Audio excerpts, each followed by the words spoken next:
friends? I'm Tyler. Welcome back to my channel, and today we're doing a TV show again, and we're doing probably my favorite TV show of this past year, and that would be What We Do in the Shadows. Now, some of you guys might know this from the movie that came out a few years ago. It's actually from the exact same creative team. I don't want to spoil things, but the worlds are connected, very much so. But yeah, let's get into the reasons why. Reason number one is that this is a show following a group of vampires that live together in Staten Island, and they're quest for dominance. That's supposed to be what the goal is, but really they're just trying to live their lives. It just has so many little funny things, and yeah, just that idea alone, where it's usually vampires, they're set in these magical worlds with Transylvania, or even if it's a big city, it's strictly in Manhattan in New York. This, it's no, Staten Island. These are Staten Island vampires. I get a kick out of that. Reason number two is that if you've seen the movie, you know those characters are just so good, and so going into this, you might be a little trepidatious of they're not gonna live up to the characters from the movie.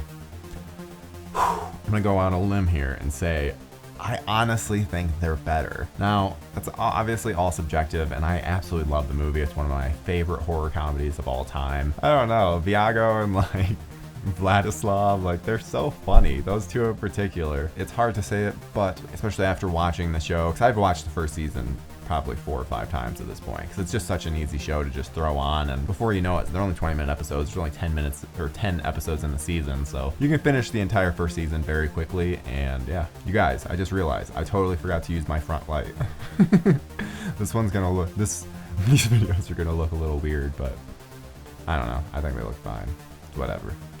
We'll deal with it. You know what? That just means that I'll put the light on for day 31, so Halloween's all special. It's all actually properly lit. God damn it. There's always one thing I forget. Always one. Okay. Reason number 3 is that the guest stars on this show are just incredible. You've got Nick Kroll, Dave Bautista, Evan Rachel Wood. There's one episode in particular that has so many cameos. Usually you just kind of start feeling it's Friends syndrome, where they just are kind of bringing in guest stars for viewers and not for actual story reasons. I would be worried about that, just hearing about it, reading it, but seeing it actually pulled off. No. These are legit characters, legit. Everything about it just works really well, and it's more that they're writing the scripts and then plugging these people into these roles rather than vice versa, which I think makes all the difference. But yeah, that's really all. I cannot recommend this enough. It's on, the entire first season's on Hulu, and they're 2 weeks into filming season 2, so it is